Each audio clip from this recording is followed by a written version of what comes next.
Hi, Reading 100 students. I hope you guys are doing well. This is now week 6 of your classes, and as you know, everything will be online.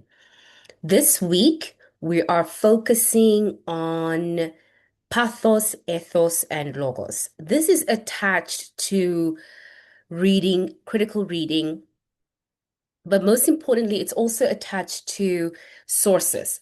So, one of the things about sources that you have to know is how to select them.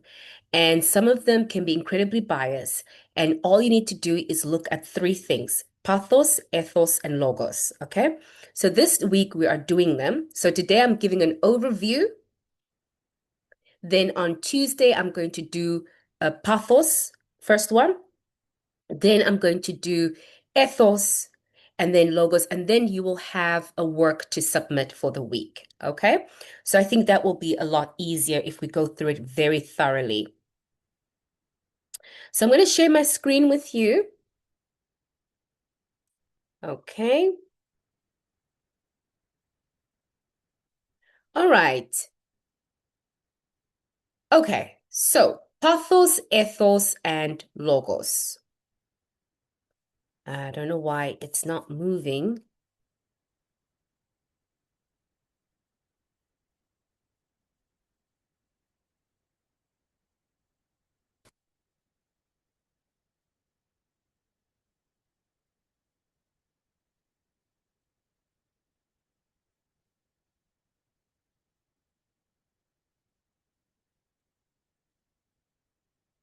Right. Okay. So you want to know what these three words mean. They all fall under the rhetoric of persuasion. Okay. There are different types of writing that you get. One, or readings. One is informative. Others is either a story, like a narrative, or it's about persuasion, trying to sell you something. Maybe it's selling you an idea. Or when politicians talk, they're trying to sell you an idea. They want you to agree with them. When companies sell you a particular medication, or doctors, they sell you a type of process or some kind of a procedure. They're all trying to sell you something, okay? And that is what we call persuasion. You try to persuade something of an idea, of a product, of something tangible or intangible. Okay.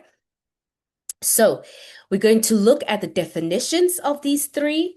We're going to distinguish between the three rhetoric appeals, identify with each example. We're going to evaluate how effectively an author uses logos and pathos, and recognize that strong academic writing typically combines all three of them. So you, in writing, you combine them. In reading, you need to identify them. What is the author using? Okay, so that's why it goes hand in hand with the writing class. So the first one is logos, and it's basically a Greek word that just means reason. So to persuade through facts, data, logical reasoning, concrete evidence. Remember when we did the CRAP test and I said to you guys, you need to go and evaluate sources? This is the evaluation of sources. You want to look at facts. That is one way of persuading people. So you use facts, statistics, and data to support claim. You provide concrete examples and expert evidence, okay? Um, and when somebody uses this, you need to ask yourself whether this evidence makes the claim believable or not, okay? Especially when you look at medicine. When they say 80% of this medical procedure is successful, many people will do it. Regardless of the 20% it wasn't, people will do it. They'll say, okay, it seems to be something that is logical. I will do it. Okay. And so that's the whole idea of logos, is to persuade through facts. You need to include logical cause and effect explanations, and you need to have it in well-structured arguments. And so for an argumentative type of reading, it always focuses around logos because you need facts to persuade, or facts to make your claim believable. Okay? The next one that we have is pathos. It comes from the word path, which is empathy. You've heard of it. Empathy, all right? Sympathy, all right? The appeal to emotion. And this is a very powerful, logical idea to use or a rhetoric to use within a writing, because what you're trying to do is you don't just want to make people look at facts and be hard-headed.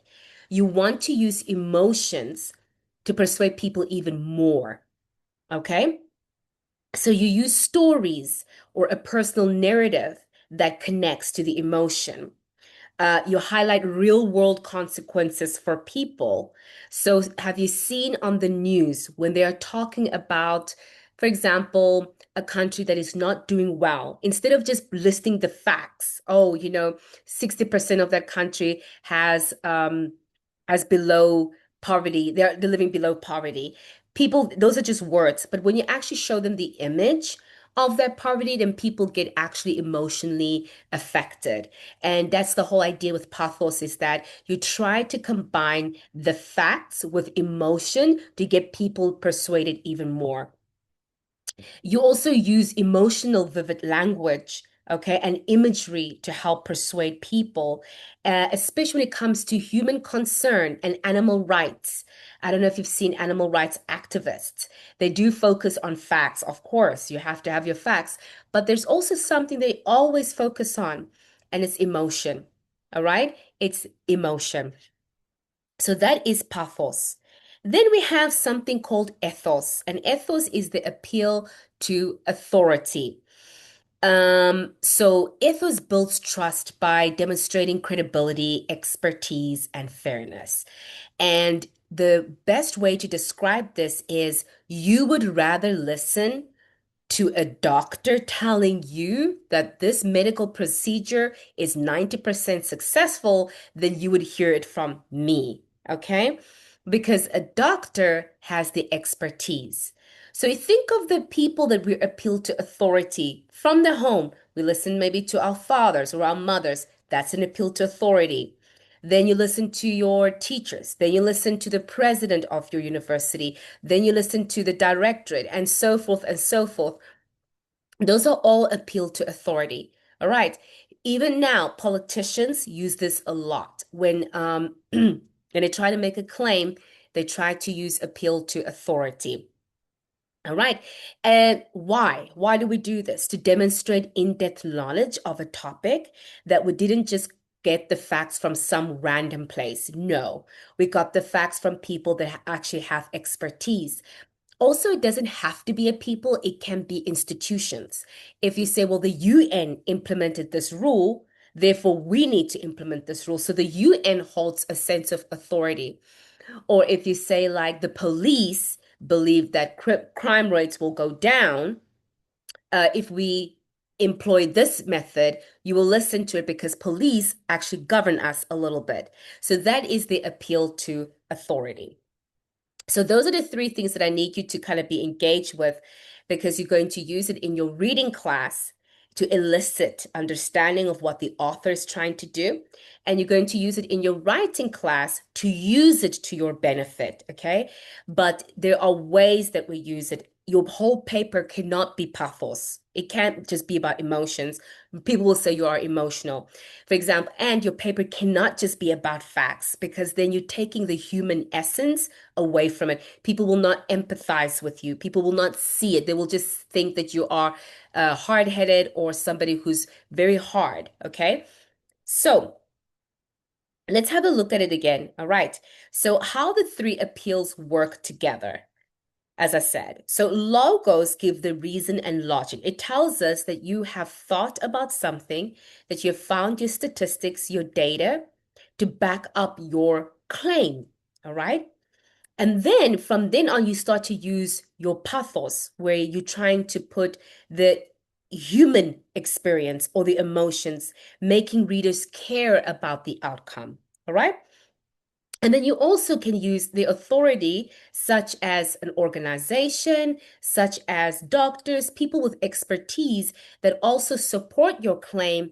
And in that way, you have a well-rounded off argument. And that's what we call the three pillars of persuasion. By the way, this is very much used in speech.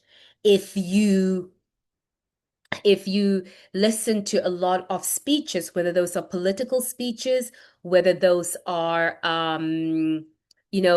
somebody as a president or a manager, a lot of them use all three because you want to get somebody invested in your idea. Okay. Um, I can give you one example of a speech that's incredibly emotional, and that was Martin Luther King. It says, America, I have a dream. And if you listen to that speech, you can easily see which one of these he uses to persuade people. Okay. All right. Here's something for you just to kind of check your own understanding. It's not for grades, it's just for you to check your understanding.